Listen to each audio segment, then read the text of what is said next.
Olá! Nesse vídeo eu queria falar um pouquinho sobre o papel de cada um na empresa. Parece bobo, né? Aliás, esse tópico devia de ser um fundamento básico de qualquer disciplina de administração. Mas o que eu tenho visto nas empresas é que é cada pessoa fazendo coisas que nem dizem respeito a ela e é um desperdício de tempo danado. Aí eu decidi falar sobre esse tópico. Então, para a gente falar sobre o papel de cada um, primeiro eu acho conveniente a gente falar sobre os papéis básicos que existem numa empresa. Bom, dentro de uma empresa, o que a gente espera que exista, né, em linhas gerais? Primeiro, o papel do diretor ou da alta gestão. Depois, o papel do gerente, que está logo abaixo dele, o do coordenador e do especialista.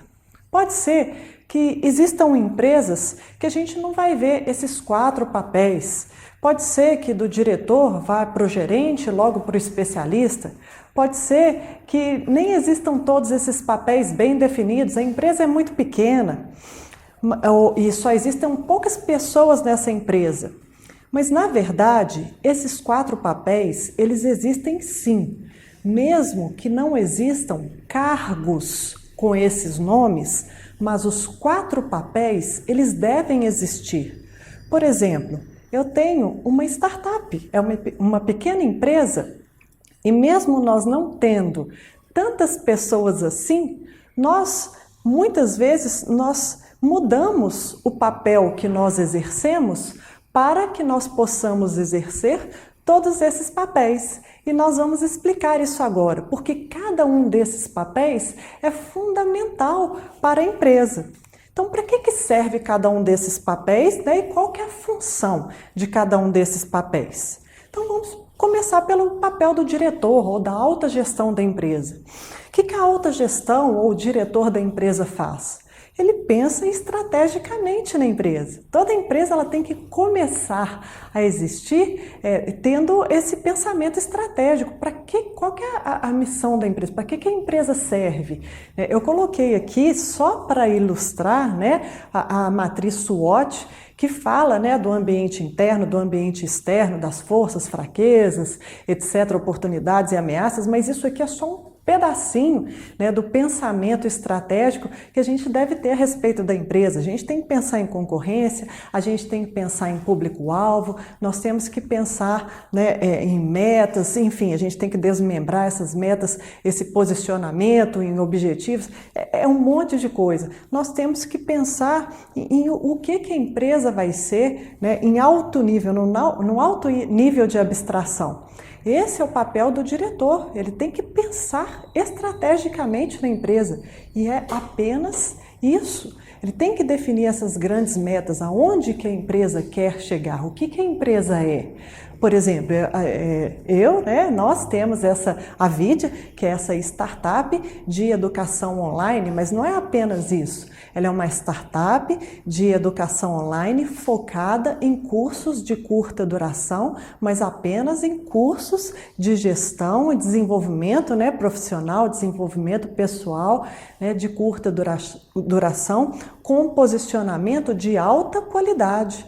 Então, nós não vamos colocar aqui cursos de culinária, por exemplo, porque são apenas cursos de gestão num posicionamento de alta qualidade.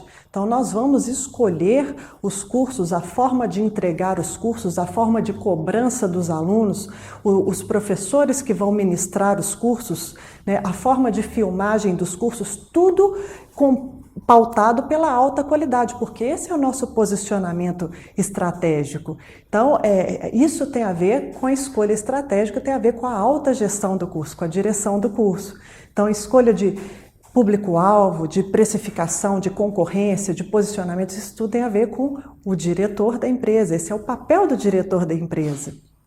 Por outro lado, tem o papel do gerente. O gerente da empresa, ele cuida dos processos da empresa, do como que as coisas vão funcionar na empresa para atender a estratégia da empresa.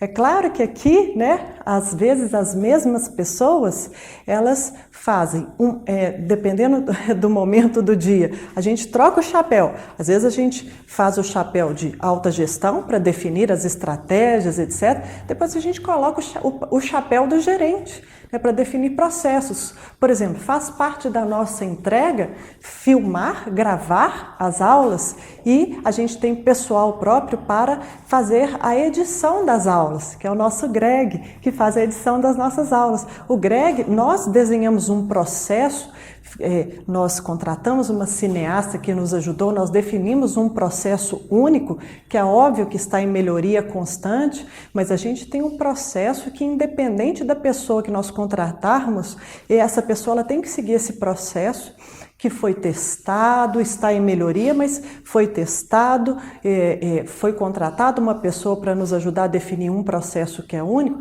que é o processo de edição, que a gente espera e tem métricas em cima desse processo, que a gente espera que saia vídeos com determinado grau de qualidade, né, uma quantidade X de vídeos com determinado grau de qualidade. A pessoa, independente de quem a gente contrate, ela tem que seguir esse processo. Eu estou falando só para o processo de edição, mas para outras áreas da empresa tem que existir processo. Quem define o processo a ser seguido? A gerência. A gerência ela tem que cuidar dos processos e esses processos têm que atender à estratégia, né? A estratégia ela define, né? Ela direciona os processos. A gerência define esses processos. É o gerente que define isso. O gerente não cuida das miudezas, ele cuida desses processos. E vem o coordenador. O coordenador, como o próprio nome diz, né? Ele orienta, ele coordena, ele faz as designações. Então, quando eu chego para o Greg, que é o nosso editor hoje, né, e falo, Greg, olha, eu estou te dando aqui os vídeos de liderança e eu gostaria que você editasse esses vídeos antes dos vídeos de negociação. Eu estou fazendo a coordenação das atividades dele. Eu uso ferramentas para isso, nós usamos, né? Só que ferramentas é para um outro vídeo, né? Falar das ferramentas de cada papel, aí já é outro vídeo. Mas então eu estou coordenando as atividades dele. Isso é o papel de coordenação, né? Cuidar do que as pessoas, fazer as designações e cuidar do que as pessoas estão fazendo. E aí tem um especialista. O especialista, dentro de cada habilidade, competência que tem, ele é a pessoa que vai exercer as suas atividades, né, dentro da sua área para atender, dentro do processo também, né, para atender lá as metas da empresa. E é claro que um excelente especialista, como nós temos aqui na Vidya, ele está seguindo o processo, mas ele também está ali questionando o processo, verificando o que está de legal, o que possa ser melhorado e sugerindo melhorias no processo.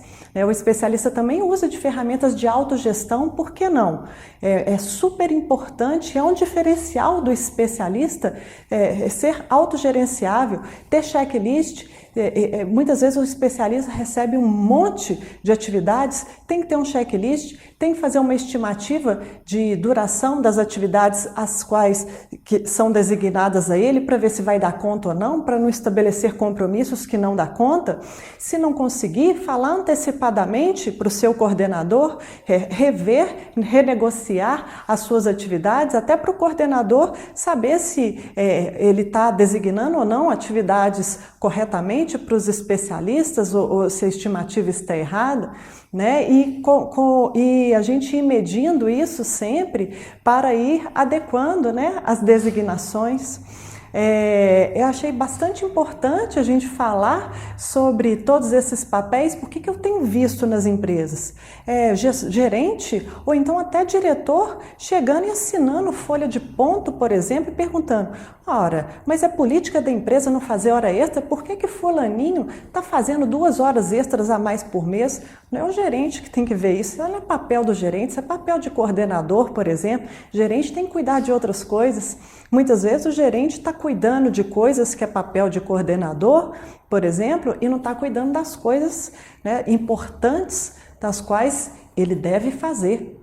Porque o gerente, por exemplo, se um processo não está com as métricas adequadas daquele processo, ele tem que pensar, refletir, procurar saber por quê, para adequar esse processo. Se, por exemplo, ele é de uma empresa de software, né, e o número de erros do código de software está muito alto naquele processo lá, ele tem que verificar, será que estamos precisando de mais pessoas da área de testes?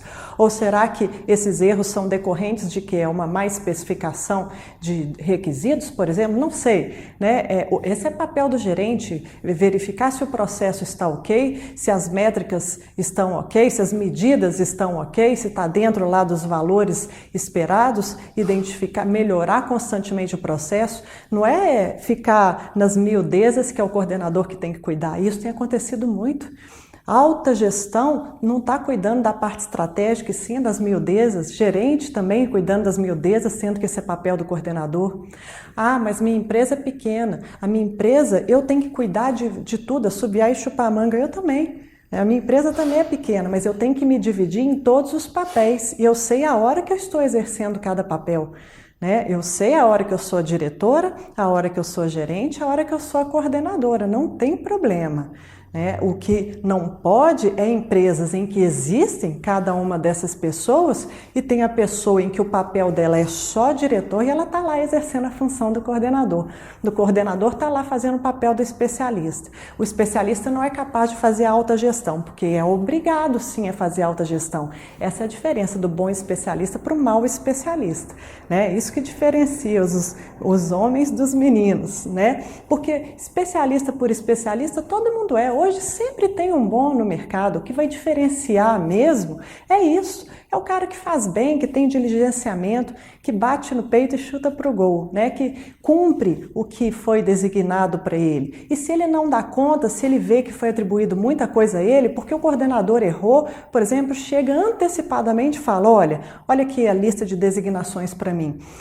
Não tá legal, né? Saiba fazer um autogerenciamento e também saiba falar, não vai dar, vamos conversar aqui, vamos fazer um gerenciamento bacana, um microgerenciamento também faz parte, né? Então, é isso que eu tinha para falar sobre esses papéis. Agora, reflita você aí, qual que é o seu cargo, qual que é o seu papel, quais são as atividades que você está exercendo? Está dentro do seu papel? Pensa nisso e até o próximo.